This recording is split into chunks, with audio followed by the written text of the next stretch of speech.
Bismillahirrahmanirrahim. Assalamualaikum warahmatullahi wabarakatuh. Alhamdulillahirrabbilalamin. Wassalatu wassalamu ala rasulillah. Senang sekali berjumpa kembali di channel Daun Ditan. Dan saya sangat merasa terhormat mendapat kunjungan dari seorang ulama, Dr. Adian Husaini ya Ustaz ya. Masya Allah, ini adalah boleh dikatakan ulama. Nah kalau yang ini ulama, kalau saya baru. Ustadz sehat Ustadz ya? Assalamualaikum Ustadz. Alhamdulillah. Ustadz Adian ini adalah ketua umum atau ketua aja? Ketua umum. Ketua umum Dewan Dakwah Islamiyah Indonesia. Masya Allah. Saya sudah berapa tahun ngajar di STID Muhammad Nasir, baru ketemu ketua Dewan Dakwahnya baru sekarang. Masya Allah. Alhamdulillah. Ustadz, sejak tahun berapa jadi ketua Dewan Dakwah? Saya jadi ketua Dewan Dakwah itu tahun 2005. 2005 sampai 2010. Itu salah satu ketua. Oh, baru salah satu ketua. Waktu itu ketua umumnya Bapak Husain Umar. Nah, terus Pak Husain Umar meninggal tahun 2007, dilanjutkan oleh Ustadz Syuhada Bakhri, ketua Dewan Dakwah. Nah, saya masih salah satu ketua sampai 2010. Sampai 2010. Terus menjadi 2010 sampai 2020 saya menjadi salah satu pembina di Dewan Dakwah Islam Indonesia. Dewan Dakwah.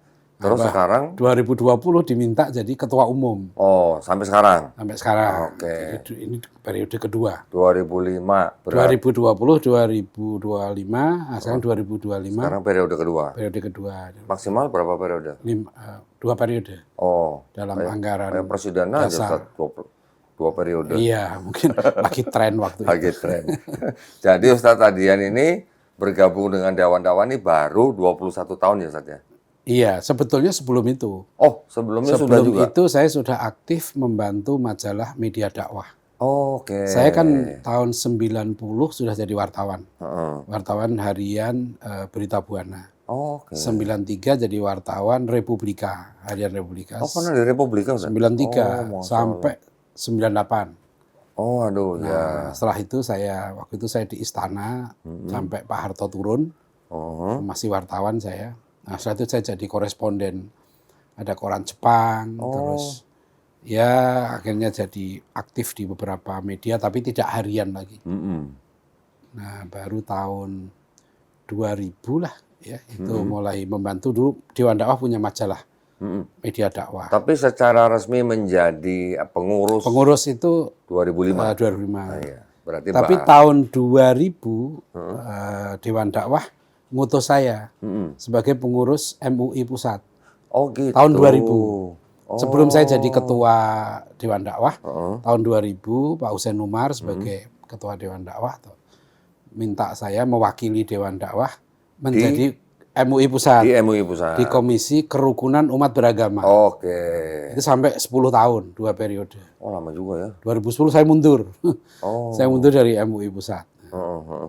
Ya, berarti boleh dikatakan mau masuk atau mewakili Dewan Dakwah itu Ustadz Adian dari tahun 2000. Dari tahun 2000. Berarti baru 26 tahun ya Ustadz. 26 tahun. Baru, belum 50 tahun ya Ustadz. Belum. Masya Allah. Nah, ini boleh tahu Ustadz Adian ini kelahiran mana? Saya Bojonegoro. Jawa Timur. Jawa Timur. Berarti arek-arek Jawa Timur. Jawa Timuran. Jawa Timuran. Kodon Dindi. Kalau saya kelahiran Semarang, Ustadz. Oh, Semarang. Tapi cuma numpang lahir. Oh. Besarnya di Nusa Kambangan saya. Hah? Hah? Di Cilacap, Ustadz. Cilacap. Iya. Lah kalau saya dulu rumah di Cilacap buka pintu kelihatan Nusa Kambangannya, Ustadz. Iya. Itu. Masih kelihatan ngapak-ngapaknya. Oh, iya. Iya. Ngapak, orang penak. Orang penak. Katanya di sana nggak ada teh botol ya. Yang ada teh gendul gitu. Teh gendul. Loh, kalau di tempat kota saya tuh dulu nggak ada nasi, Ustadz. Apa? Adanya sega. Sega. Iya. Nggak ada sego. Alhamdulillah. Iya. Nggak ada sego. Ya, pokoknya Jawa lah ya. Iya. Orang mangan mendoan, orang enak. Iya. Jadi kudu mangan mendoan. Saya pikir Kodon itu Surabaya ya? Enggak. Cuma numpang lahir Semarang, belum setahun dibawa orang tua ke Cilacap. Tapi SMA-nya udah di Jakarta. Pas ke Jakarta ngapaknya udah nggak bisa hilang. Ustaz. Jadi SMA di Jakarta? SMA di Jakarta. Jadi SMA berapa tuh? SMA Ketapang Ustaz saya. YPK Ketapang. YPK Ketapang. SMA Kristen. Oh iya. Tahun berapa selesai? Selesai SMA saya masuk BINUS itu tahun 88 Ustaz. Saya ingin tahu kenapa Ustaz Adian kok memilih Dewan Dakwah. Saya itu nggak milih ya kok ya. Waktu saya lulus SMA tahun 84, saya kan di SMA tapi juga di pesantren ceritanya gitu ya. Itu saya memang dari kecil sudah ngaji kitab. Saya SD udah baca kitab kuning, SMP juga sudah khatam beberapa kitab. SMA saya di pondok. Nah, tapi SMP SMA itu saya udah intensif baca tulisan Buya Hamka. Oh, Masya Allah. Bapak saya guru SD langganan majalah Panji Masyarakat. Jadi ketika di SMA itu saya langsung, karena wakil SMA saya cuma saya di IPB. Oh. Kan cuma satu yang di SMA saya itu dapat jatah satu dari ke IPB. Itu. Saya yang diutus lah gitu. Saya ke sana. Nah waktu di sana saya Sabtu datang lah. Ahad pagi saya udah ngaji sama orang Dewan Dakwah. Oh, Masya Allah. Yaitu Kiai Didin Hafiduddin. Waktu di IPB? IPB itu. Oh. Jadi saya kos kan di sana. Iya. Kos, hari Sabtu sore datang, Ahad pagi saya udah ke masjid IPB itu Al-Ghifari. Itu subuh saya udah ngaji sama Kiai Didin. Nah, Kiai Didin muridnya Pak Natsir. Oh, Masya Allah. Jadi di Bogor tuh banyak tokoh-tokoh yang muridnya Pak Natsir. Tapi Ustaz Adian berarti nggak pernah ketemu almarhum Pak Natsir? Ketemu, saya mahasiswa beberapa kali. Di IPB? Di rumahnya pernah. Di rumahnya? Di Dewan Dakwah pernah. Oh, oke. Terus saya masuk pesantren Ulil Albab Bogor tahun 87. Pak Natsir yang meresmikan. Oh, Masya Allah. Jadi saya sudah ketemu Pak Natsir sejak saya mahasiswa tahun 84. Ya. Beberapa kali. Ya, karena ini mohon maaf ya, Ustaz ya. Ini kan menurut pandangan saya sebagai orang yang baru berislam tahun 2014. Ketika saya sudah bergelut di dunia ya apologetika sampai masuk ke pendidikan, bahkan sampai mengajar di STD Muhammad Nasir itu, yang saya perhatikan sekolah tinggi ilmu Islam kok nggak ada yang dikasih pelajaran kristologi, gitu ya, Ustaz ya. Baru kira-kira 3 tahun yang lalu Ustadz Abu Didat minta saya untuk ngajar di STD Muhammad Nasir kelas kepakaran kristologi. Gitu. Loh, berarti selama ini yang di STT belajar Islamologinya boleh, tapi kenapa yang di sekolah Islam nggak boleh belajar kristologi? Yang dikasih hanya usuluddin, studi agama-agama kan Ustaz ya. Tapi kan tidak mendalam tentang kristologinya. Nah, jadi saya berpikir, wah, berarti kalau begitu Dewan Dakwah ini adalah salah satu organisasi Islam yang paling peduli dengan kristenisasi gitu, Ustaz. Ya. Ketika kita membaca tulisan-tulisan dari almarhum Pak Natsir kan juga kita paham bahwa beliau sangat concern ya dengan kristenisasi di Indonesia. Ustadz Adian juga jadi concern gitu ya ke arah situ gitu ya. Iya, karena saya dari sejak SMP lah ya intensif saya membaca majalah Panji Masyarakatnya Buya Hamka itu sudah mewakili pemikiran Pak Natsir. Ini kan sebetulnya kalau soal kristenisasi kita sudah Pak Natsir sudah sangat paham. Artinya tokoh-tokoh Buya Hamka pun selalu. Karena memang Indonesia ini objektif kan, memang secara objektif salah satu negeri yang memang intensif sekali mau dikristenkan. Gitu kan. Itu bukan rahasia. Dari zaman Belanda. Dari zaman Belanda itu sudah dokumennya sangat terbuka gitu ya. Jadi tidak aneh dan itu kemudian sampai saya aktif di MUI, Komisi Kerukunan Umat Beragama, ya. Kemudian saya nulis disertasi doktor saya tentang saya meneliti dokumen Ad Gentes di Konsili Vatikan kedua. Yaitu tahun 965 itu? Tahun 62 sampai 65 itu kan Konsili Vatikan 3 tahun. Iya. Nah, yang 65 itu kan berarti kan dianggapnya sebagai Konsili Vatikan II ya Ustaz ya? Konsili Vatikan kedua itu 3 tahun. Iya. Yang itu, nah itu ada salah satu dokumen kan dari 15 dokumen itu adalah Ad Gentes. Itu saya teliti. Ustaz ingat di dokumen mereka ada kalimat-kalimat atau narasi bahwa umat Islam juga perlu diselamatkan? Iya itu. Itu memang kewajiban. Jadi kan itu menariknya karena di dalam 15 dokumen Konsili Vatikan II itu ada ada 2 dokumen yang seperti bertentangan. Oh. Satu namanya Nostra Aetate, ya, kedua Ad Gentes. Oke. Di Nostra Aetate itulah Vatikan mengakui ya adanya kebenaran pada agama lain Oke. dan mengajak umat Islam disebut juga dalam dokumen itu untuk melupakan masa lalu. Oke. Konflik-konflik masa lalu, mari kita bangun sekarang kerukunan, ya kerjasama dan sebagainya. Jadi sangat simpatik. Oke. Nah, tapi nanti di dokumen Ad Gentes seolah-olah kewajiban membaptis itu tetap di situ. Ya. Nah, disitulah Amanat Agung. Amanat Agung ya. Menariknya. Saya datang kepada Romo Magnis Suseno. Oh. Van Magnis saya datang ke kampus beliau di Triarkara, saya datang ke beliau. Oke. Dan bahkan kemudian beliau kasih saya buku. Judulnya Menjadi Saksi Kristus. Oke. Di tengah masyarakat Majemuk itu. Oke. Itu ditandatangan oleh beliau. Ya. Masya Allah. Jadi saya tanya pada beliau, kan itu samalah kalau kita orang Islam wajib berdakwah, orang Kristen juga wajib, misi itu wajib, iya kan? Ya. Nah disitulah kemudian saya berpikir seperti Pak Nasir dulu selalu, bagaimana kita menjaga kerukunan nih? Sementara saudara kita kaum Nasrani wajib menjalankan misinya, kita orang Islam juga wajib menjalankan dakwah kan gitu. Ya. Nah ini kan menarik ini. Ya. Tapi kita harus rukun, gitu, iya kan? Ya.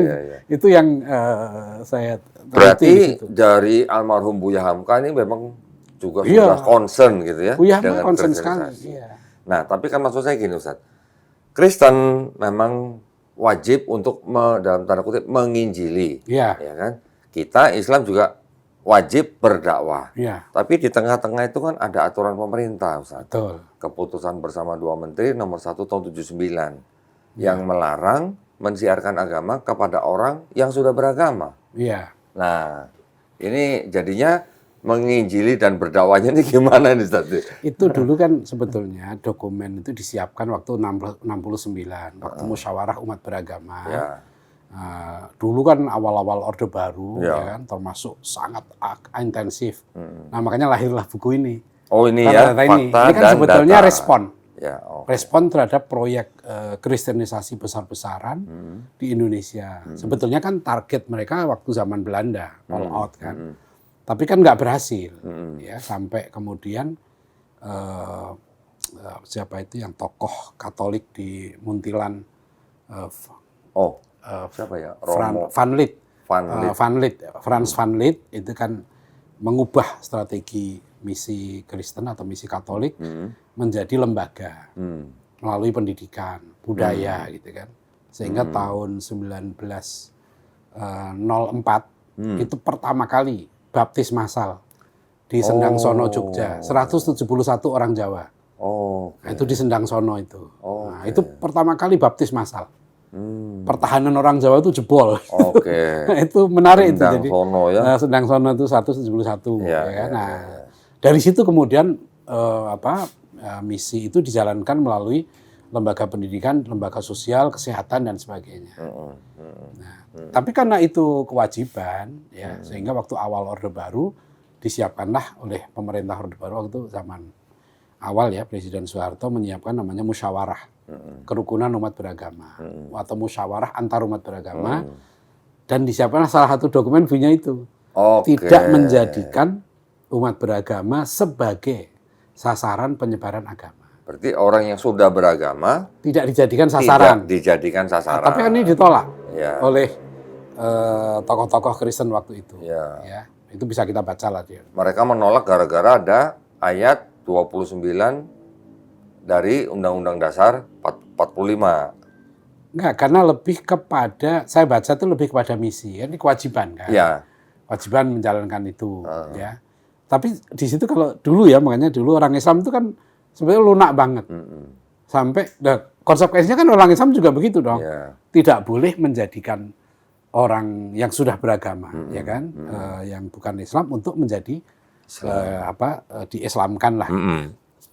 Nah itu masih berlangsung sampai lahirlah nanti sekolah-sekolah Kristen, ya kan, yang terutama Undang-Undang Nomor 2 tahun 89 itu ada Undang-Undang Sistem Pendidikan Nasional. Itu heboh sekali. Karena di situ ada perintah setiap anak didik harus mendapat pelajaran agama sesuai dengan agama yang dianutnya. Iya. Dan harus diajar oleh orang yang seagama. Oke. Nah, itu menjadi perdebatan. Ya, ya. Sampai tahun 2003 RUU Sisdiknas yang 2003 itu. Nah, itu masih jadi perdebatan karena tahulah banyak anak-anak muslim yang sekolah di sekolah-sekolah Kristen waktu itu. Tapi tahun 90-an awal sudah mulai berdiri itu sekolah-sekolah Islam. Menjamur betul sehingga ini nggak jadi isu lagi. Oke. Kan dulu ulama kita sampai mengeluarkan fatwa. Misalnya Badan Kerjasama Pondok Pesantren Jawa Barat mengeluarkan fatwa haram hukumnya ya menyekolahkan anak Islam ke sekolah bukan Islam. Dulu ada fatwanya. Tahun berapa Ustaz? Sekitar 85-an. 85 ya? 86. Itu ada fatwa BKSPP. Badan Kerjasama Pondok Pesantren Jawa Barat. Sampai dikeluarkan sama MUI nggak Ustaz? Enggak, MUI nggak ada nggak fatwa itu. sampai. Nanti BKSPP. Oke. Ya, tokoh waktu itu tokohnya Ki Haji Soleh Iskandar. Ya. Nah, karena saya di Bogor, saya tahu fatwa ini keluar.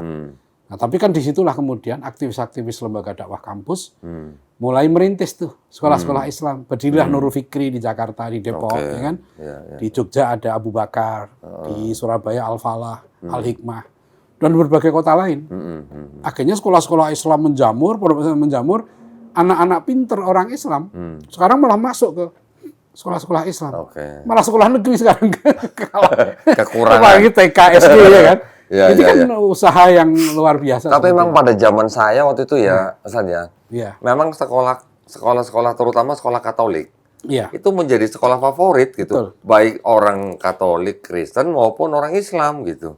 Orang Islam pun banyak yang mengirimkan anaknya sekolah di sekolah Katolik. Iya.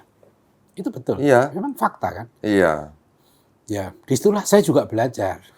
Saya juga belajar dari saudara-saudara kita yang Katolik. Makanya saya akhirnya nulis disertasi tentang Katolik. Saya datang ke Ignatius di Jogja. Saya datang ini. Ya, terus terang ada hal yang menurut saya memang harus kita akui. Saudara kita ini sangat disiplin. Ya kan? Mendirikan sekolahnya, mendirikannya. Kita harus belajar. Jadi ngomong-ngomong dulu Ustaz Adian katanya pernah apa? Belajar di STT. Oh, saya ambil kursus. Kan kursus. saya nulis disertasi doktor tentang Katolik. Ya, judulnya, cuma dia diterbitkan di Malaysia, disertasi saya. Exclusivism and Evangelism in the Second Vatican Council. Oke. Itu judul disertasi saya, udah jadi buku. Diterbitkan di International Malaysia. Islamic University Malaysia. Belum diterjemahkan dalam bahasa Indonesia. Oh gitu. Nah waktu Ustadz menulis bahan untuk doktor itu, Ustadz sampai kursus di Iya, STT. saya kursus di Sekolah Tinggi Teologi. Waktu itu saya juga anggota Komisi Kerukunan Umat Beragama MUI Pusat. Oke. Jadi saya kenal lah sama beberapa tokoh-tokoh agama ya, Kristen, Katolik, Buddha, Hindu, Konghucu. Tapi bukan belajar teologinya atau belajar teologi juga? Saya di STT? ambil 2 kursus. Satu kursus cara menafsir Alkitab, itu menarik. Kan saya ketika menulis disertasi ini saya perlu tahu langsung dari dosennya. Iya. Gimana sih cara menafsir Alkitab itu? Oke. Ya, Satu lagi tentang apa? bahasa Ibrani. Oh iya. Pengantar bahasa Ibrani. Saya tapi masih basic banget lah ya. Alef, Bet, Gimel, Jadel, Dalet. Oh, berarti baru Hasem dong. Iya. Waduh, Masya Saya Allah. tahu di situ kenapa Ya, misteri tetragrammaton. Tetragrammaton. Ya, Alef Yod, He, Vav, He. Iya, Yod, Wawu, He. Ya. YHWH itu Ya, Yod, He, Yod, Wawu, He. He. Ya. Nah, itu ketika kursus bahasa Ibrani itu saya Oh tahu. gitu ya? Wah, keren. Ini ternyata. Sampai akhirnya saya riset di sekolah tinggi lembaga Alkitab. Oh. Saya kan nulis buku LAI? itu. LAI saya nulis buku tentang itu kontroversi kata Allah dalam Kristen. Oh, Ada gitu. buku saya ya. Boleh nggak? Judulnya apa Ustaz? Saya pengen baca. Ada diterbitkan resmi Gema Insani Press. Judulnya? Judulnya Kerukunan Umat Beragama dan Kontroversi Kata Allah dalam Agama Kristen. Wah, boleh nih, ntar saya harus beli nih. Saya harus beli Ustaz nih. Saya waktu itu di Malaysia kan ada larangan Iya, betul. menerjemahkan kata Yahweh Memasukkan. Ya. ke dalam Allah, menjadi Allah. Di Malaysia. Ada tabloid Herat Ya, di Selangor ya, yang ya. terbit itu menggunakan kata Allah. Itu Ya. kan dilarang. Terus kan pernah dilarang. Terus Ya. kan mereka banding Ustaz. Banding, ya.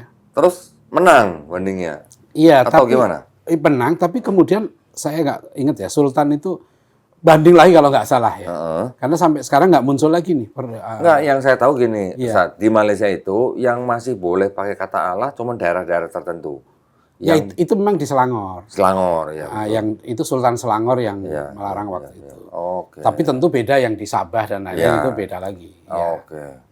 Jadi Masya Allah sebenarnya nih Ustadz Adian ini sebenarnya juga kristolog senior berarti. Sebenarnya di apa itu kan saya pernah diundang juga seminar tentang kata Allah ini di Malaysia Oh. oleh IKIM, Institut Kefahaman Islam Malaysia. Itu lembaga pemerintah ya. Saya mengajukan perbandingan. Kalau di Indonesia justru kata Allah itu diperdebatkan oleh kalangan Kristen sendiri. Iya. Iya kan? Munculnya Yakob Sulistyo, Sulistyo. ya kan? Oh, Yang Ustadz kenal? tahu bukunya, saya punya semua bukunya, saya beli itu. Masya Allah. Ada puluhan buku yang sekte pengagung Yahweh, Iya, kelompok iya, itu kan. Itu ada. Terus mereka punya kitab Bible sendiri Iya, yang iya, sudah nggak ada kata Allahnya. Iya. Saya punya itu Bible. Oh. Jadi itu menarik mereka. Berarti ini kristolog itu. Diskusinya. Saya pernah diskusi juga dengan Pak Pendeta Yakub Sulistyo. Oh pernah ya. Dia juga mengaku pernah dijadikan saksi ahli ketika ada orang yang menuntut LAI untuk membuang kata Allah dalam Bible LAI. Ya. Jadi Pendeta Yakub Sulistyo dijadikan saksi ahli. Tapi kasus itu akhirnya di-drop sama pengadilan ya Ustaz. Karena apa? Karena yang menuntut bukan lembaga, perorangan. Nah, kalau menurut Ustadz Adian sendiri, pandangan Ustadz Adian nih tentang penggunaan kata Allah dalam Bible LAI itu gimana? Saya hanya mengimbau kesimpulan saya itu. Sebaiknya memang tidak digunakan. Oke. Karena memang aslinya agama Kristen itu tidak perlu menggunakan kata Allah. Karena kata Allah dalam Kristen itu bukan nama. Betul. Itu kan dikritik juga oleh Sebutan. Bambang Nursena. Bambang Nursena kan mengkritik LAI. Nah, maksudnya karena menyebut harusnya kalau di Bible Arab itu kan ilah hukum atau ilahi, ilahaka. Itu kalau di dalam terjemahan Biblenya LAI disebutkan Allahku, Allahmu. Iya. Nah, itu sudah keliru. bukan nama. Bukan nama. Itu Iya. harusnya kan kalau Allah bagi orang Islam nama. Iya. Bagi orang Kristen harusnya tidak Allah, bukan Allahku, tapi ilahku. Ilahku, betul. Elohim kan masuk di situ. Iya. Iya. Saya ada buku yang sangat menarik nih, Ustaz. Oh ya. Buku ini adalah terjemahan dari Torahnya Yahudi, diterjemahkan ke dalam bahasa Arab. Yang menerjemahkan ini Rabi Yahudi yang sangat terhormat. Ya, ambil sebentar Ustaz. Boleh, boleh. Izin ya. Nah. Ini bagi-bagi nih Ustaz nih. Ini adalah terjemahannya Torah oleh Rabi Sadia Gaon, Ustaz. Oh. Rabi Sadia Sadia Gaon Gaon terkenal ini, nih dia. Iya, ini abad ke-10. Iya. Ya. Ada satu ayat yang sangat terkenal. Iya. Nah, ini saya buka boleh biar nih. Saya harus- cepet nih Ustaz nih. Saya harus belajar juga. Oh. Bentar.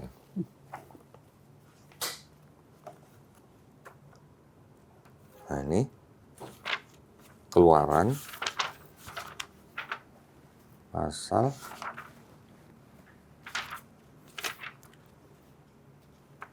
ini. Nah, ini yang saya kuning-kuning Ustaz. Di sini ada kata Allah, ada kata ilahu. Kalau Ibraninya Allah di sini terjemah dari Nah, kata Allah di sini diterjemahkan dari Yod-He Vav-He. yang Tetragrammaton itu. Iya, Tetragrammaton yang Jadi- nggak boleh diucapkan. betul. Nah, Jadi orang Yahudi pun tahu Tetragrammaton itu kalau diterjemahkan dalam bahasa Arab itu menjadi Jadinya Allah. Iya, berarti apa kalau begini? Proper name, Proper name. nama. Nama kan, tapi di kitabnya Kristen kata Allah itu bukan proper name. Bukan proper name. Tapi generic name. Iya, tapi Yahudi sendiri kan akhirnya berdebat di situ, menjadi misteri kan. Karena orang Yahudi kalau di kamus Oxford Iya, Religious iya, Studies itu iya. Oxford Religion ya, itu God's name is never articulated, Oke. ya kan? Nama betul. Tuhan nggak pernah diucapkan. Mereka mengganti dengan sebutan Adonai, Adonai, atau Hashem. Hashem. Hashem. Nah, Hashem itu ismu, nama itu. Nama itu. Adonai itu Rob kalau bahasa Iya. Arabnya. My God, my Lord. Tuhan gitu. Tuhan ya, Lord aja. Cuma Tuhan Iya, aja gitu. Tuhan. Atau Lord gitu ya. Itu waktu saya ke Manchester, saya masuk ke satu sinagog. Oke. Sinagog itu sudah jadi tempat wisata lah. Gitu ya. Jadi ada tuh di altarnya itu, Iya. itu yang IHWH itu, Yod-Heh-Waw-Heh itu ada. Iya. Saya tanya penjaganya untuk menyebut itu, dia nggak mau. Nggak berani. Nggak berani dia. Dia nggak mau mengucapkan. Yang boleh mengucapkan hanya Kohen Gadol. Ustaz. Kohen Gadol itu imam besar mereka. Oh. Dan itu dilakukan hanya dalam suatu upacara yang sangat Iya. sakral. Mungkin cuma setahun sekali. Iya. Dan yang tahu mengucapkan hanya imamnya aja. Imamnya aja. Tapi ini Jadi bukti. sebenarnya dia mengakui ya bahwa Iya. Allah itu, nah di sini menariknya, kalau para mufasir kita kan ahli lughah dalam bahasa Arab, imam kita mengatakan Allah itu memang jamid, bukan mustaq dari Iya. al dan ilah, Iya. tapi memang dari sononya, Dari sononya. aslinya itu namanya memang Allah. Ada yang pernah mengatakan, saya pernah dengar Ustaz, Iya. kalau nggak salah, malah dia berani mengatakan bahwa kata Allah itu malah bukan asli bahasa Arab. Iya, Serapan juga malah. sebelum bahasa Arab ada itu sudah ada. Sudah ada Allah. Oh. Itu. Kalau Yahudi mereka taunya kan El, Eloh, Eloah, Elohim. Kan ini Iya. kan memang ya bisa Memang dikatakan ini apa kan ya? lama ya, Iya. Profesor Menahem juga Aramaik, banyak. Alaha. Iya. Iya.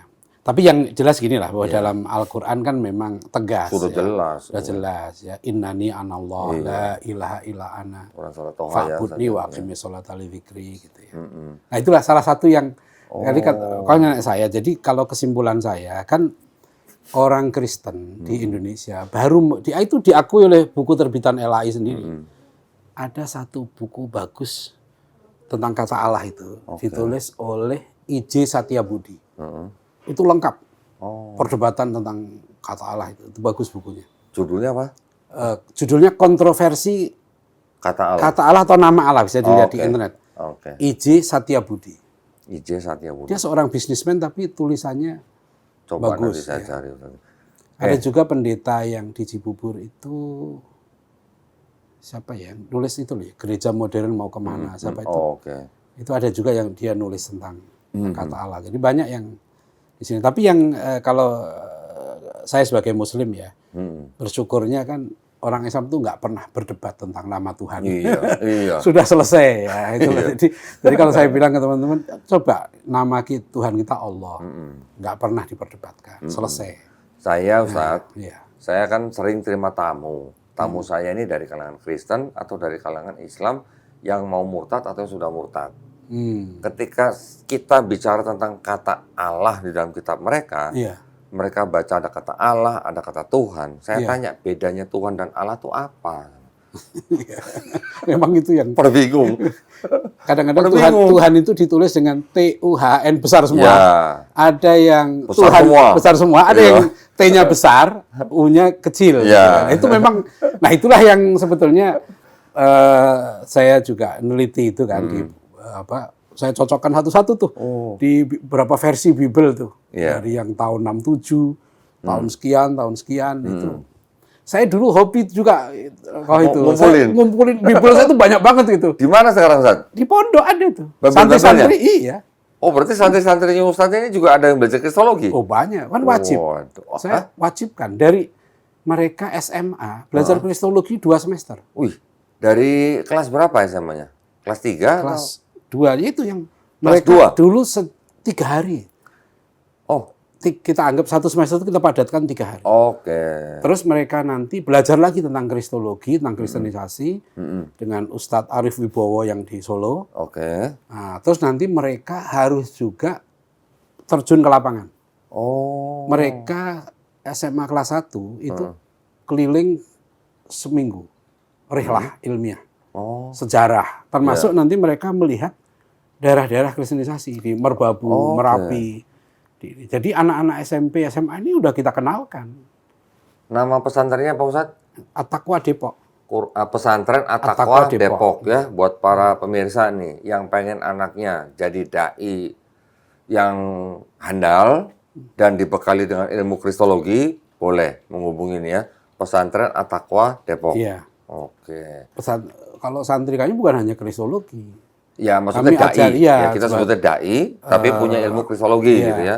Karena mereka satu semester itu belajar pemikiran Muhammad Nasir. Oh, Satu semester belajar pemikiran Hamka. Satu semester belajar pemikiran Hasyim Asy'ari, Masya Allah. Ahmad Dahlan.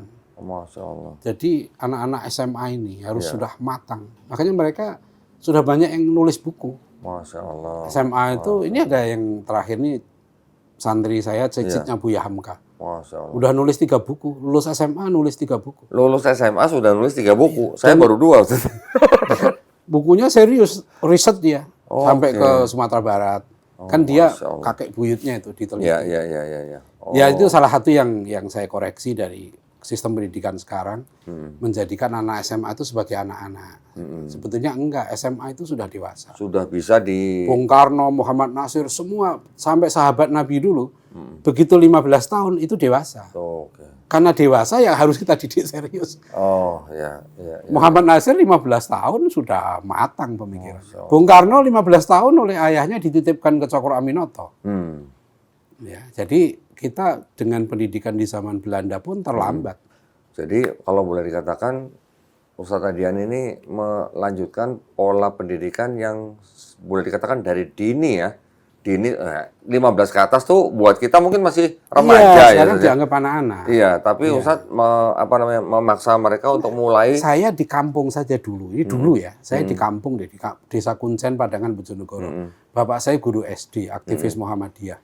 Bapak saya langganan Panji Masyarakat, langganan Al Muslimun. Oke.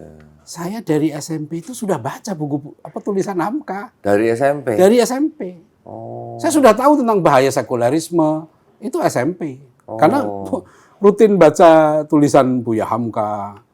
Kelas 1 SMA Buya Hamka meninggal itu tahun 81. Saya kelas 1 SMA. Itu saya mau nangis. Saya udah rutin baca kolomnya Buya Hamka. Sebenarnya kalau dikondisikan anak-anak itu bisa. Ya, bukan itu salah satu lah. Nah, Ya, ya, ya. kenapa kristologi? Karena itu kan untuk membentengi akidah. Betul. Gitu loh. Karena tantangan baik. Bahkan bukan hanya kristologi, Yahudiologi juga saya ngajar. Yahudiologi. Saya ngajar juga. Saya tesis master saya tentang Yahudi. Oke. Jadi saya S1 saya kedokteran hewan. Iya. Saya belajar hewan. S2 saya kan saya nulis tentang politik luar negeri Israel. Oh. Ada diterbitkan tesis saya itu. Judulnya Pragmatisme Politik Luar Negeri Israel. Oh, oke. Ya, Nah, juga Islamologi kita kan juga harus kuat ya Ustaz ya. harus wajib. Kan Iya. tentang ilmu seluk-beluk Islam kan Betul, kita harus iya. kuat dulu nih ya. Iya. Ketika digabungkan dengan kristologi, jadi krislamologi nih Ustaz. Enggak, karena sebetulnya Al-Fatihah aja udah jelas. Iya. Siratal Mustaqim itu ad-dinul Islam. Ghairil maghdubi alaihim al-Yahud. Iya kan? Ad-dhalin an-Nasara. Itu sebetulnya kan kurikulum harusnya nggak terpisah. Iya. Karena begitu kita masuk ke Siratal Mustaqim, tantangannya 2, kan gitu. Ya. Ada Yahudi, ada Ada Yahudi, ada Nasrani. Karena Yahudi nggak bisa dipisahkan dari Iya. Kristen nggak bisa dipisahkan dari Yahudi. Kenapa Kristen nggak bisa dipisahkan dari Yahudi, Ustaz? Karena separohnya kitab Kristen itu kitabnya Yahudi. Mungkin lebih malah ya. Bukan separuh ya. Bukan separoh, Perjanjian lama lebih tebel. 3/4. 3/4. Iya, 3/4, Ustaz. Walaupun jumlah kitabnya 30. Tapi saya mau tanya, kalau Iya. kan kenapa kalau orang Kristen menyebut Hebrew Bible itu dengan Old Testament? Old Testament, ya. Kenapa kalau menurut Kahdani kenapa? Ya, karena gini, karena mereka sebenarnya awalnya mengambil dari kitab Yeremia pasal 31.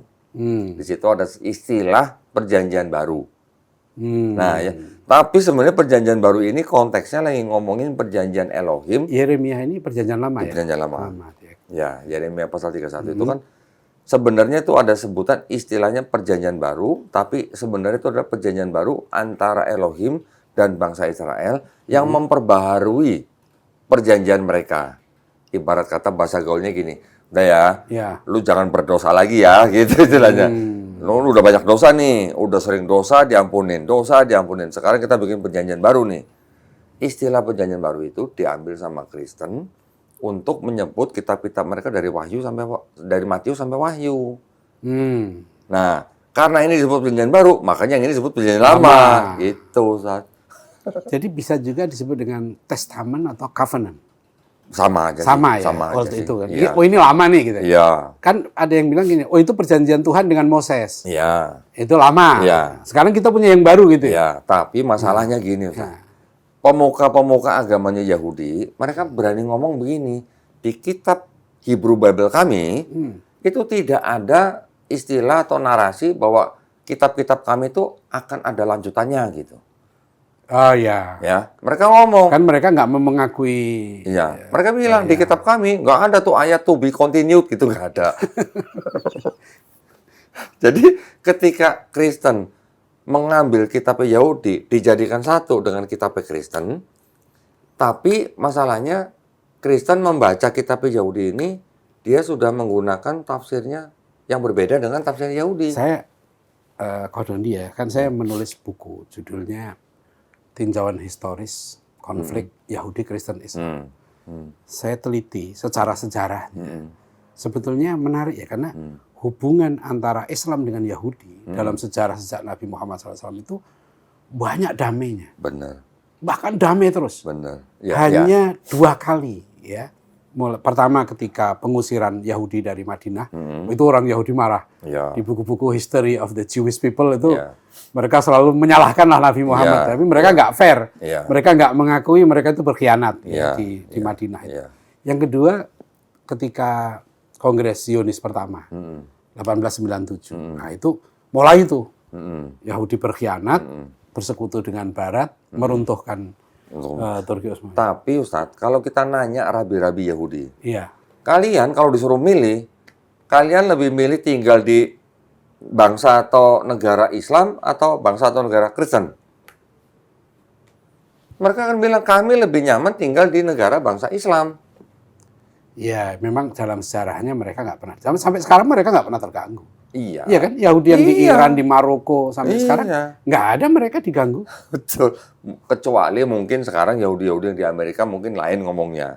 Tapi kan itu mereka sudah menjadi Iya, sejarah. karena kan menariknya segini. Zohran Mamdani saja di New York. Ya. Itu pendukungnya, kata Ustadz Samsi Ali ya, 28%-nya itu Yahudi. Nah itu ya.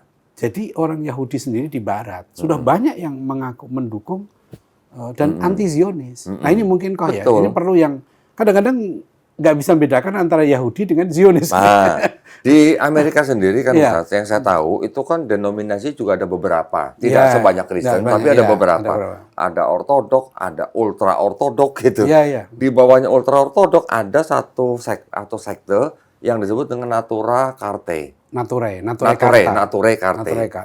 Mereka tidak setuju dengan berdirinya Iya, negara Israel. Karena kalau yang benar-benar mengikuti Torah atau Tanakh, di Tanakh itu jelas syarat-syaratnya kedatangan Mesias. Nah kalau menurut Koh, sampai sekarang siapa yang dimaksud Mesiasnya Yahudi itu siapa? Di kitabnya mereka ada namanya, Ustadz. Harusnya mereka aku itu ya. Kalau Kristen, Ah. dengan perjanjian barunya, dengan tulisan penulis-penulis perjanjian baru, mereka kan ngakunya Yesus itu Mesias yang dijanjikan di Ya. perjanjian lama. Tapi di perjanjian lama sendiri, ini sudah ada namanya. Ciri-cirinya ada, syarat-syaratnya ada, namanya pun ada, Ustadz.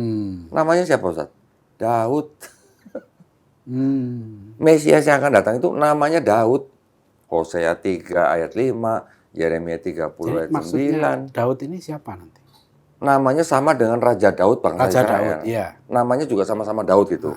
Memang penafsiran ada yang dari kalangan mereka ada yang menafsirkan itu Raja Daud yang dibangkitkan, tapi juga ada yang menafsirkan orang lain yang namanya sama dengan Raja Daud. Itu hanya penafsiran lah. Kalau yang bukan yang namanya Muhammad, nggak ada.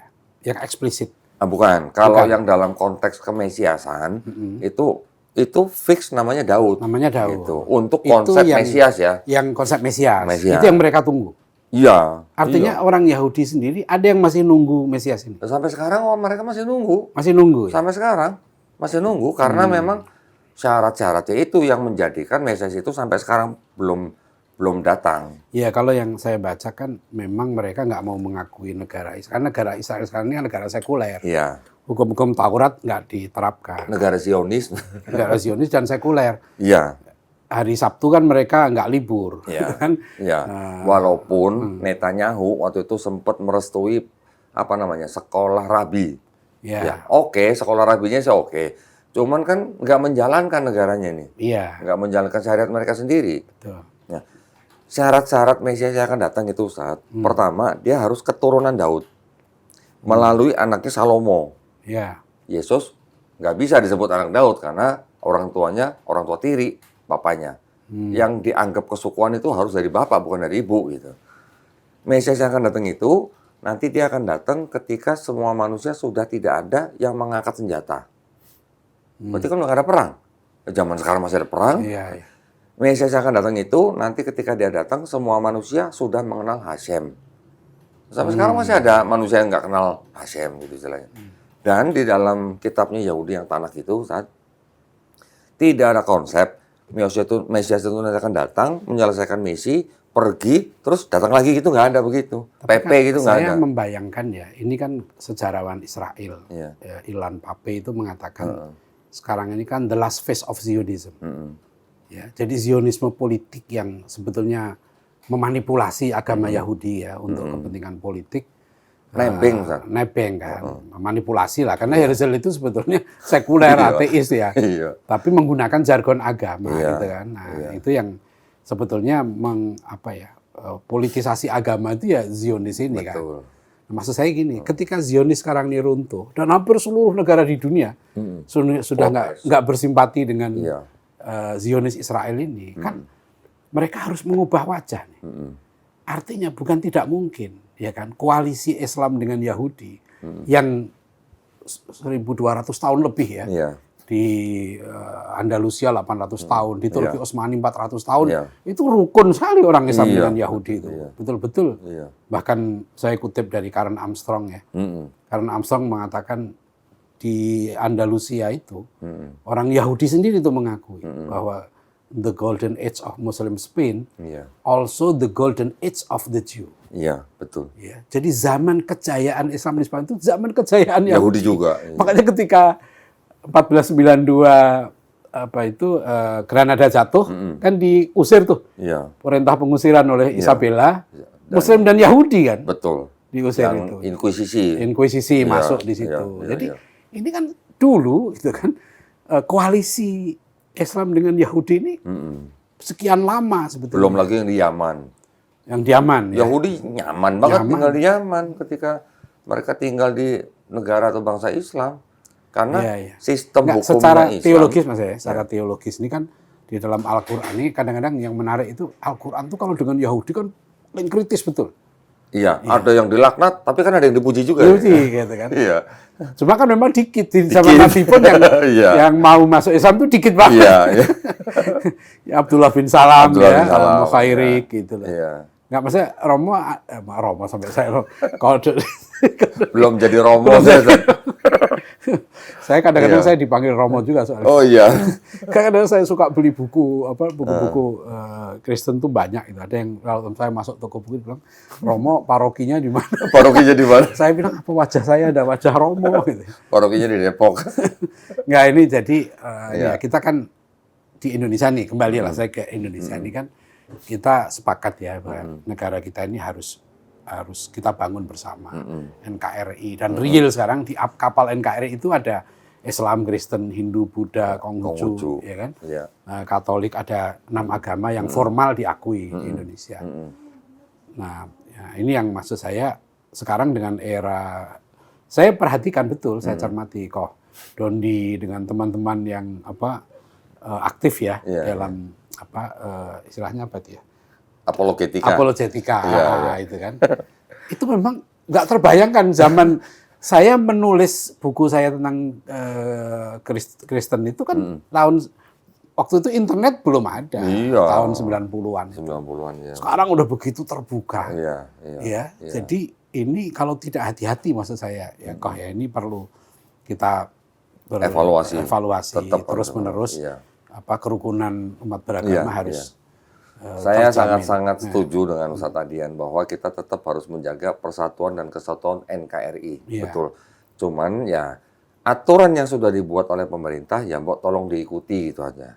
Jadi dengan saudara-saudara kita dari apapun agamanya, itu adalah saudara sebangsa dan setanah air kan. Iya. Kita wajib menjaga kerukunan umat beragama. Iya. Cuman aturan pemerintah yang sudah ada ya tolong diikutin aja gitu. Iya, sekarang kan dulu misalnya tidak menjadikan orang yang sudah beragama Menjadi sasaran. menjadi sasaran. Itu kan sekarang susah. Iya. Dengan era keterbukaan ini kita bikin podcast terbuka, siapa aja yang kita bilang oh ini bukan untuk orang yang bukan Islam, kan susah. Iya. Untuk kalangan terbatas udah nggak bisa. Nggak bisa. Saya baca di buku ini, Ustaz. Saya baca di buku ini. Sebelum keputusan bersama dua menteri nomor 1 tahun 79 diterbitkan, kalangan Kristen protes. Iya. Tidak setuju dengan keputusan Betul. bersama itu. Iya. Kenapa? Karena mereka menganggap ada Undang-Undang Dasar 1945 pasal 29 ayat 2. Iya. Pakai itu mereka menolak keputusan bersama dua menteri itu.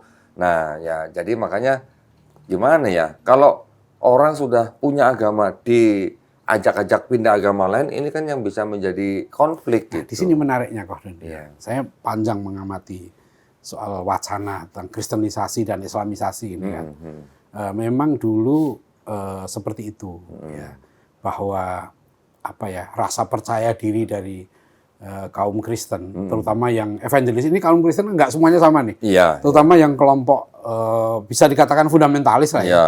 Ya, yang evangelis ini memang militan. Iya. Saya ngobrol dengan beberapa pastor, nggak setuju mereka dengan cara-cara evangelis ini yang sangat agresif ya, dalam mau mengkristenkan orang Islam lah gitu ya.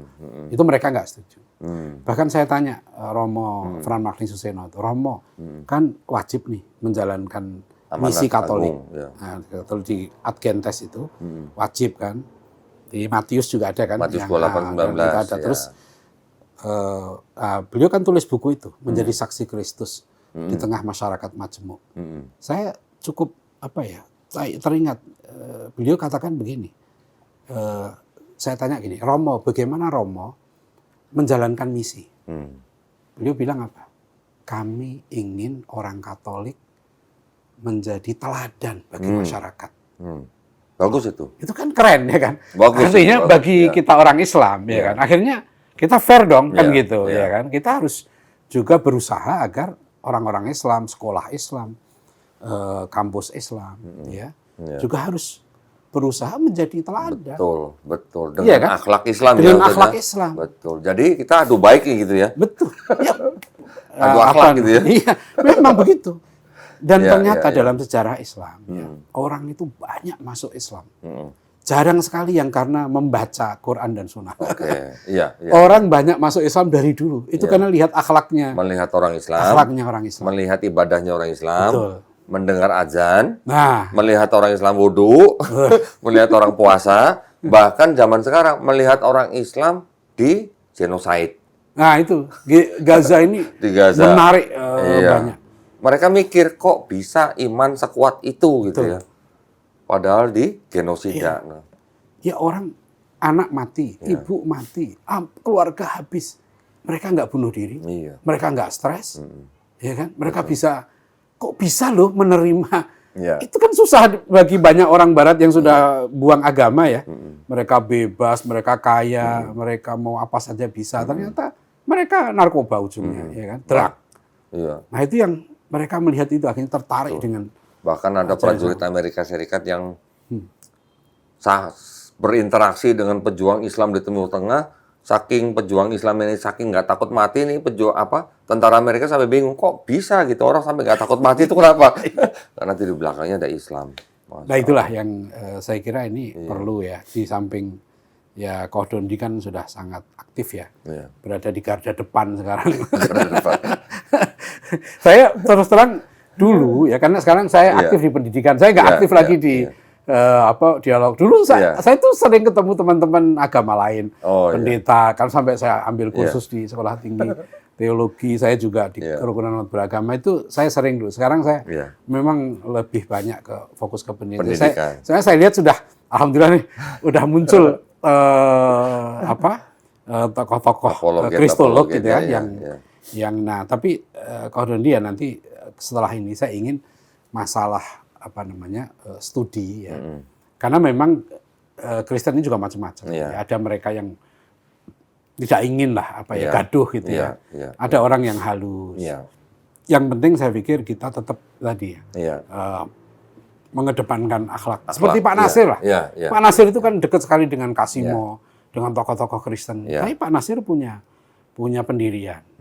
Ya, Pak Nasir tegas ya menyatakan bahwa tolonglah hormati. Kami ini punya iman. Pak Nasir gitu. Iman itu harta yang paling berharga bagi kami. Buat orang Islam. Buat orang Islam kan. Nah, kalau harta kami yang paling berharga itu diganggu, kan kami nggak mungkin diem. Iya. Gitu. Jadi ini kan harus difahami juga gitu ya, saudara-saudara kita yang Kristen. Kenapa orang Islam itu begitu sensitif? Jadi saya itu membaca edisi pertama jurnal The Muslim World yang dibuat oleh Samuel Zwemer. Nah, itu ada di kampus saya di Malaysia. Terbitan pertama di 1910 sampai jurnal sekian tuh, saya copy. Luar biasa rencana mereka untuk mengkristenkan dunia Islam. Jelas. Iya. Di sini targetnya jelas. Yang mendukung dari mana? Dari Kanada, dari Australia. Iya. Jelas. Nah, tapi kan akhirnya saya juga nggak terpikir gitu. Tiba-tiba muncul nih era internet, era bebas keterbukaan gitu ya. Nah, kemudian tadi itulah. Ya kalau soal orang akhirnya masuk Islam ya alhamdulillah. Gitu kan? Tapi maksud saya kan gini ya Ustaz ya. Ketika ada orang agama A ingin mengajak orang agama B, misalnya masuk agama A. Kalau cuma diskusi atau bertukar atau berperang pemikiran sampai akhirnya salah satu memutuskan pindah agama, itu ya hak dia gitu ya. Haknya orang yang punya agama ini.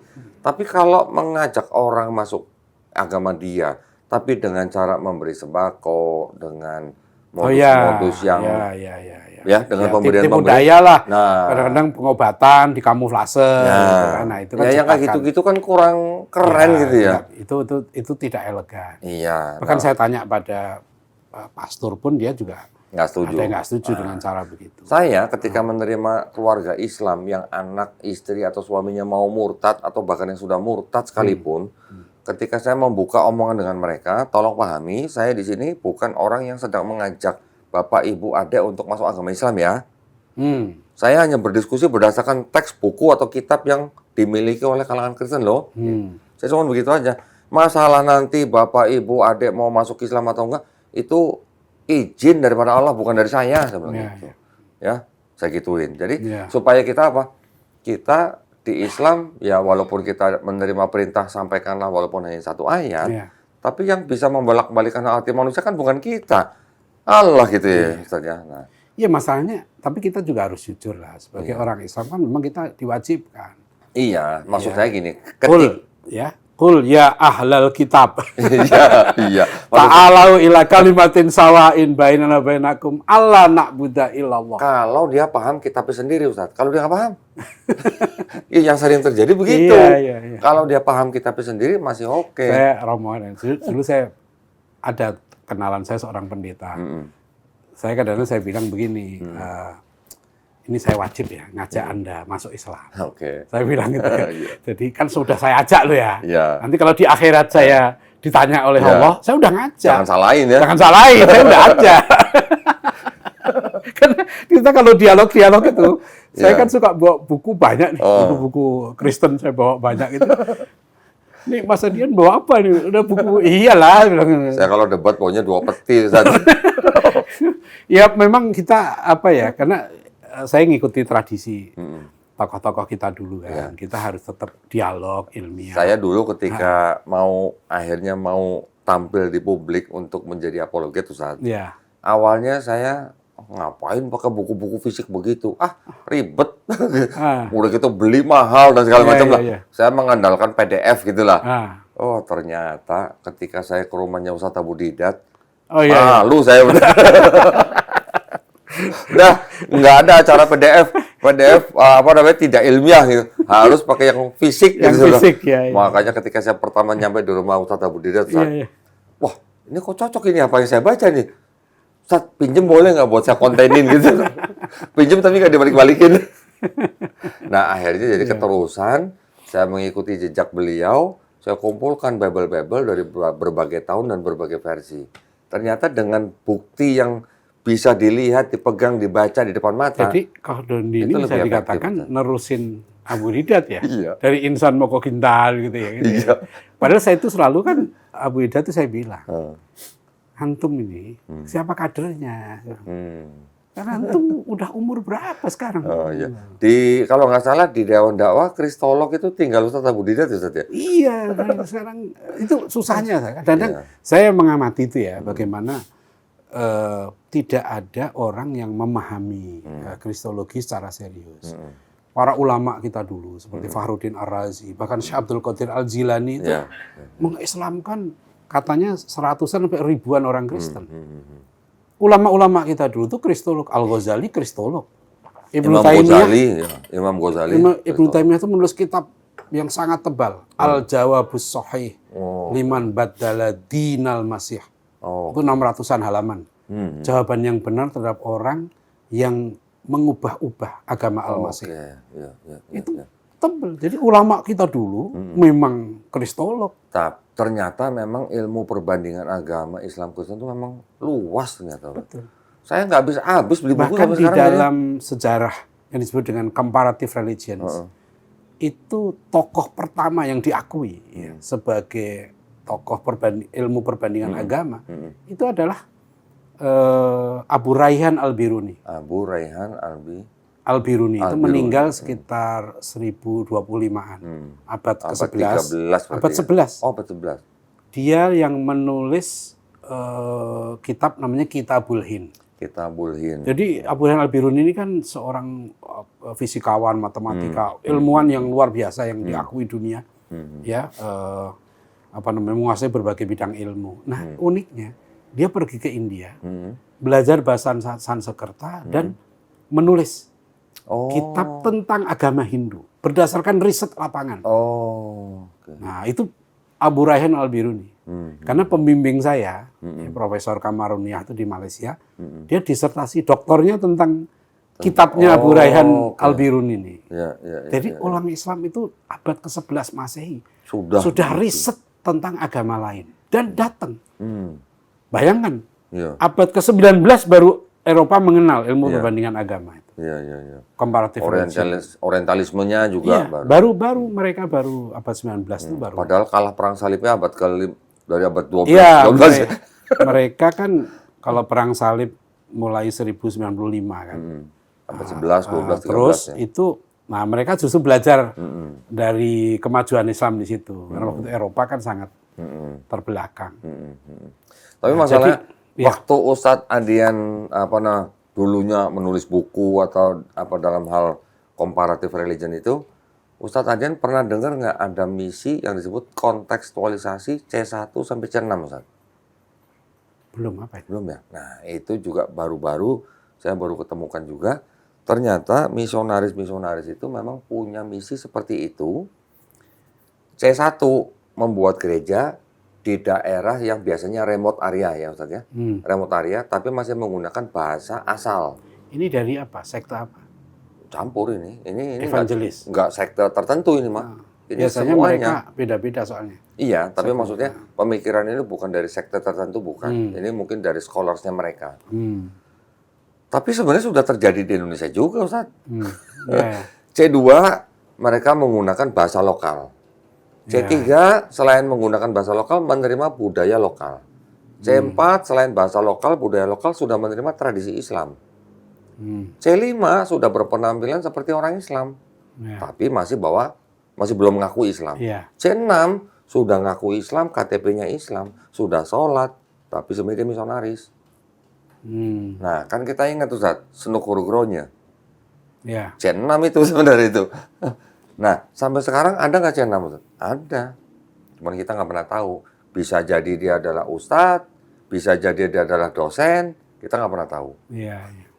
Cuman tinggal bagaimana. Tapi beda dengan Senuk Hurgronya. Senuk Hurgronya itu... Kalau Senuk Hurgronya kan dipakai oleh pemerintah Belanda. Dia orientalis. Iya. Orientalis yang memang bekerja untuk kolonialisme. Pemerintah, iya. Karena kan waktu itu Aceh kan memang tidak bisa direbut gitu lah. Iya. Enggak, karena Senuk Hurgronya ini memang unik ya, karena nanti dia kan menikah dengan 2 perempuan muslimah di Indonesia. Iya. Dan ada buku dari Van Koningsveld yang mengatakan Senuk Hurgronya itu di sini itu dipanggil sebagai Syekhul Islam di Syekhul. tanah Jawa. Bahkan ada disebut juga Mufti Batavia. Mufti Batavia, waduh. Ya karena dia ahli Iya, agama kan. iya, Orang iya, kan iya. dia tampilannya berjubah dia waktu Betul, itu. iya. Abdul Ghafur kalau nggak salah namanya. Abdul Ghaffar. Ghafar, Nah, ya. dia ya, mas- ya. masuk Islam di Mekah itu ya. Nah itulah, tapi itu lebih kepada orientalisme sih Ya. ya. Kan dia tidak langsung kepada C6-nya, misionaris ya. ya. Dia sebagai orientalis yang namanya teorinya asosiasi. Jadi dia lebih bagaimana orang Islam ini maju, meninggalkan budaya Islamnya, tradisi Islamnya gitu ya, supaya lebih ke Barat. Ya, jadi orang Islam itu kalau kolot masih Islam mundurlah gitu. Akan loh. ketinggalan. Ketinggalan gitu. Tapi gini Ustadz, saya beberapa kali podcast di sini dengan mantan-mantan misionaris. Mantan-mantan misionaris itu mereka memang ditugaskan oleh lembaga-lembaga di belakang mereka untuk mencari orang dijadikan misionaris lagi. Dan yang mereka cari itu ya orang-orang Islam yang taat beragama. Ya. Jadi kalau di warung kopi misalnya katanya, dia cerita nih, kalau di warung kopi dengar azan, orang Islam ini satu langsung ke masjid sholat, nah, itu yang dikejar. Bukan orang Islam yang dengar azan diem-diem aja gitu, atau orang Islam yang main judi, itu mereka nggak mau deketin. Yang mereka cari yang taat Yang beribadah taat itu ya. Iya, untuk Masya dijadikan misionaris lagi. Iya. Masya Allah. Jadi Ya itulah yang kadang-kala ada ya, saya pernah ngobrol dengan seorang tokoh lah, seorang pastor gitu. Dia mengatakan kami ini susah ya mendirikan gereja gitu. Saya bilang gini, Romo, masalahnya kan memang orang Islam itu nggak bisa membedakan antara mana yang evangelis, mana yang Misionaris, iya, mana yang iya. sebetulnya mereka orang Kristen biasa gitu ya. Karena ya mereka ada yang punya misi yang kalau jelas. dibilang susah bikin gereja kan sebenarnya kan harusnya disesuaikan dengan jemaat mereka yang ingin menggunakan gereja itu ya Ustaz ya. Karena saking banyaknya denominasi Betul, dan itu yang seket, jadi masalah malah itu. menjadikan kesulitan buat Betul, mereka sendiri. iya. Coba nggak banyak denominasi, mungkin lebih mudah bikin gereja. Nah, solusinya mereka itu bersama. Ya kan? Iya. Satu gereja dipakai Bersama-sama. beberapa aliran. Iya, Itu yang mereka bilang. Memang kami katanya nggak sama dengan Islam. Kalau orang Islam kan masjid apa aja Iya, bisa kemana aja sama masjid. gitu ya di seluruh dunia. Iya, betul. Tapi mereka kan sekte baru aja akhirnya berdiri Nggak sebelahnya, boleh di sebelahnya, sih. di sebelahnya Iya. gitu. Itu memang problem ya. Iya. Alhamdulillah. Alhamdulillah. Nih, sebenarnya nih ilmunya Ustadz Adian sebenarnya masih banyak yang harus dikorek nih sebenarnya ini. Cuman keterbatasan Saya waktu udah nih. lama nih terus terang kalau nggak bicara soal kristologi, udah lama banget saya itu. Waduh, Karena saya udah merasa terus terang saya merasa tenang. Oke. Udah ada kodon di, Oh, sudah ada siapa jangan, lagi Ustaz. yang mewakili itu. Jangan, kita ini masih butuh bimbingan orang-orang seperti Ustadz Saya Adian makanya nih. sekarang saya lebih ngurus pesantren Oke lah, gitu kan. sekarang saya minta Tapi- nasihatnya aja Iya. lah dari Ustadz Adian lah. Buat kegiatan seperti kami ini, bagaimana? Ya saya kira sebaiknya? pertama ya kita mengikhlaskan niat kita dalam berdakwah. Ini kan memang kewajiban ya. Bahwa mendakwahkan agama kita bil hikmah. Bil hikmah. Ya, wal mau'izatil hasanah wajatilhum billati hiya ahsan kan gitu ya. Kadang-kadang kita harus berdebat ya. Tapi ada orang-orang yang sebetulnya kadang-kadang nggak usah kita ajak debat, cukup dinasihati sudah Masuk, nurut ya kan. ya, Dengan bil hikmah, dengan apa ya? Dengan bijak lah, dengan kecerdasan itu saya kira ini yang harus kita pegang lah menurut Ya. saya. Bukan hanya kodonilah kita semua Ya, ya, ya, karena semua. di era sekarang yang kedua ini tantangan kita ini kodoni ya di era apa ya? Bebasnya media sosial apalagi AI.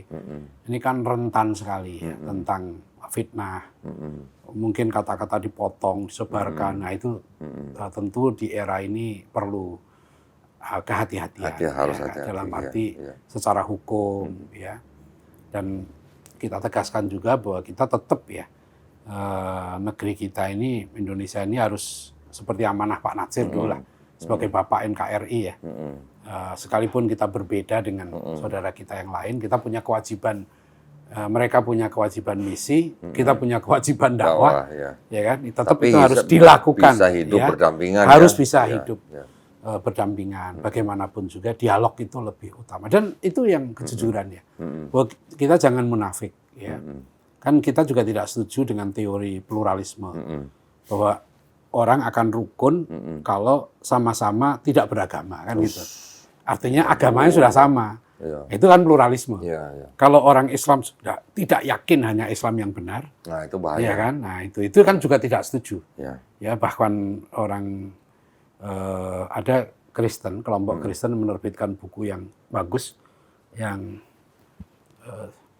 dari Gandum penerbitnya itu apa namanya? Dr.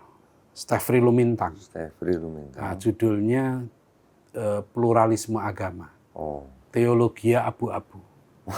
Jadi judul kecilnya itu pluralisme dan ancaman teologi Kristen masa kini. Oh. Itu ada di tebel bukunya. Oke. Itu pendeta di Malang menerbitkan buku tentang pluralisme. Jadi karena orang Kristen juga nggak mau kalau disuruh meninggalkan keyakinan agamanya, orang Islam juga begitu. Jadi itu yang kita katakan kita membangun kerukunan, tapi tolong keyakinan kami juga dijaga. Tetap ya. Tidak orang Islam akidah itu yang makanya MUI mengeluarkan fatwa tentang haramnya pluralisme kan di situ. Oke. Ya. Jadi tetap kita menjalankan kewajiban kita. Ya itu ya ini kewajiban kita, siapa yang bisa menghalangi, dan negara menjamin. Bahkan tadi kalau Don dibilang pasal 29 ayat 2 ini sering dipakai juga oleh mereka kan bahwa kita menjamin kemerdekaan. Loh, kami juga harus dijamin. Ya, pernah di rapat di Kementerian Agama saya usulkan pasal 29 ayat 2 itu ya. Orang Islam juga harus dilindungi haknya. Misalnya dalam bidang pendidikan untuk tidak dipaksa ya mencari ilmu yang tidak sesuai dengan ajaran Islam. Oke. Karena kan negara menjamin kemerdekaan tiap penduduk untuk memeluk agamanya masing-masing dan beribadah menurut agama dan kepercayaannya itu. Gitu. Jadi menjamin itu artinya orang Islam juga harus dijamin haknya untuk beribadah. Tapi disinilah nanti ya, bagaimanapun juga kita ini bangsa yang besar, negara besar ya, sangat beragam, tentu masalah itu selalu ada.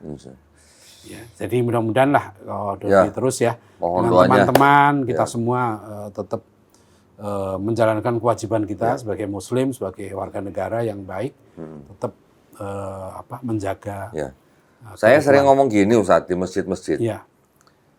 Kita orang Islam harus berani ngomong agama kita yang benar, agama yang lain salah. Saya sering ngomong gitu Ustaz. Agama yang lain pun punya hak yang sama dengan kita. Mereka berhak ngomong agama mereka yang benar, yang lain salah. Kan begitu. Betul. Masing-masing berhak mengatakan agama yang benar, yang lain salah. Tapi kan tidak harus bermusuhan. Tidak harus memusuhi. Tidak harus berantem. Kan gitu. Iya, itu keyakinan. Keyakinan, iya.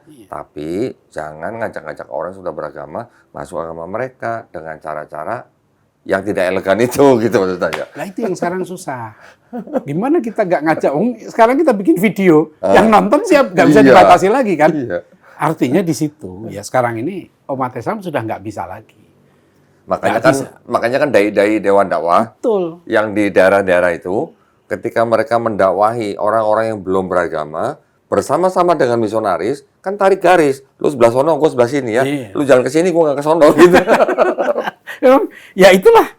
Ya tapi PR kita sebagai umat Islam ini tentu belajar kristologi dan lain itu kan kewajiban. Karena kita gimana, Al-Quran yang merintahkan. Iya benar. Malah, mohon maaf, saya malah sering menggunakan ayat yang tadi Ustadz bacakan. Wajadilhum bilati hiya asan. Jadi saya merasa disuruh berdebat gitu sama mereka gitu. Bahkan wayungdzirul ladzina qalu takhadallahu walada. Ya kan? Rasulullah diutus untuk apa? Wayungdzirul ladzina qalu takhadallahu walada. Agar memberikan peringatan kepada orang-orang yang ittakhadallahu walada, yang mengambil Allah sebagai anak. Iya, betul. Itu betul. Memang nggak ada. Ya, kadang-kadang ya kok gimana ya orang Islam ini ya, kitab sucinya itu memang nggak ada satupun kitab suci yang seperti Al-Quran. Iya, betul. Saya ada satu buku apa gitu saya baca itu. Kan inti dari agama Kristen itu kan dua, crucifixion and resurrection. Betul. Nah, dua hal ini yang dikritik sama Quran. Sama Quran. Iya. Oh, makotalu sama sholat. Gimana itu? Intinya itu, nah, ya gimana begitu bunyi Al-Quran, masa Iya, salah. iya, iya. Dulu kalau waktu di majalah Panji Masyarakat Iya. itu ada menarik. Tahun 70-an dulu kan. Kalau lagi rame-ramenya soal ini, kristenisasi itu.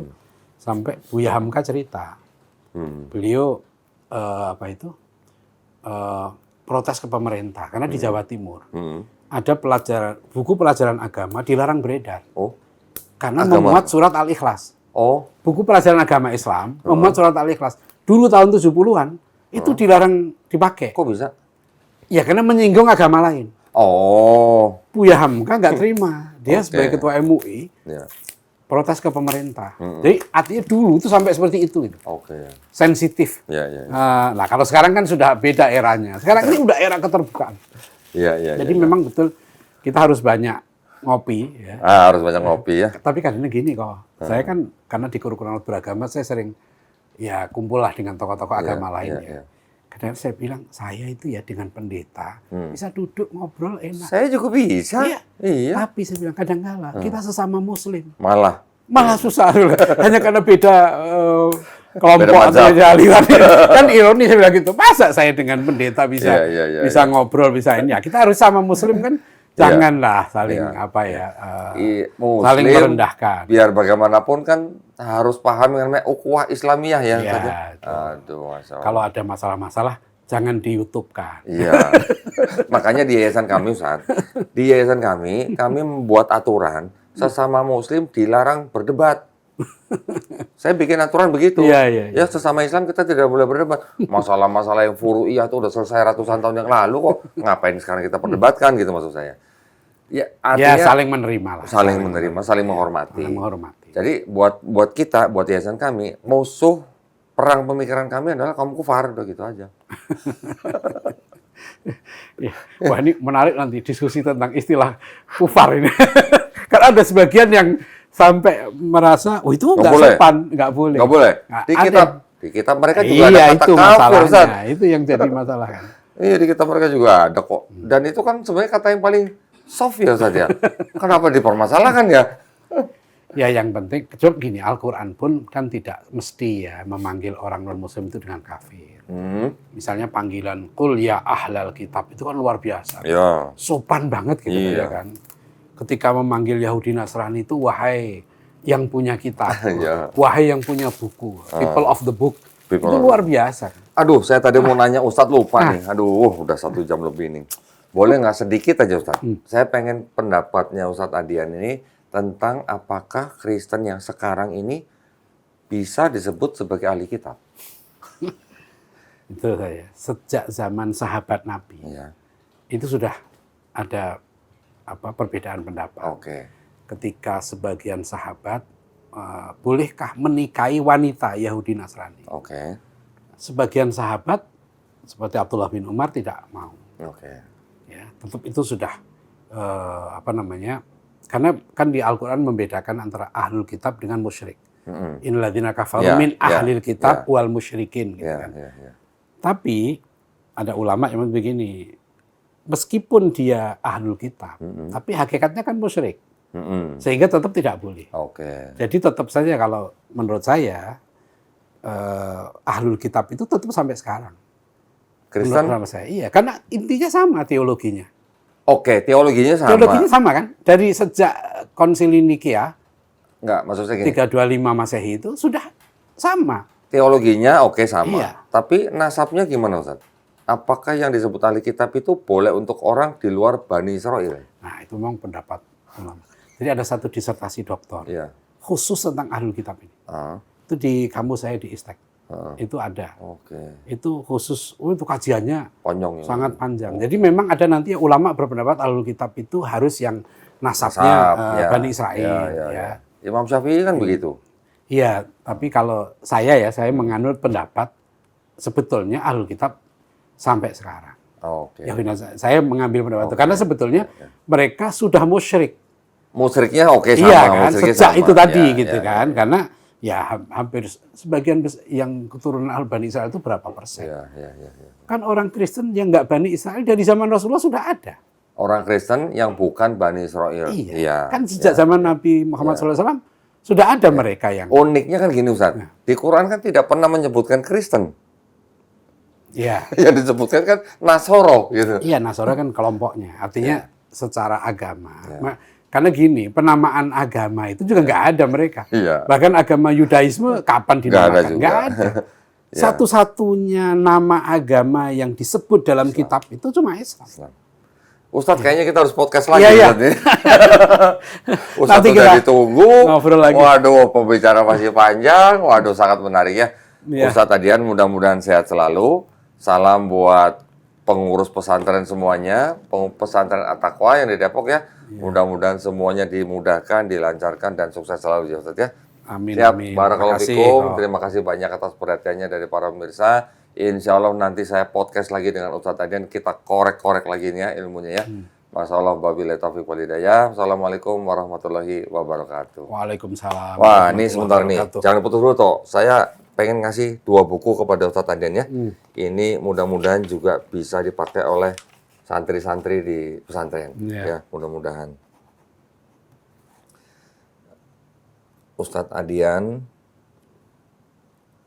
Husaini atau Husain? Husaini. Husaini ya. Nah, satu ini adalah kontradiksi dalam 4 gospel dalam Bible kan.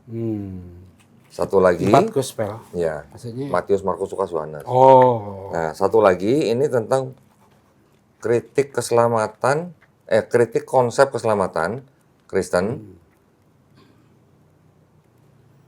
Saya kasih judul gini Ustaz.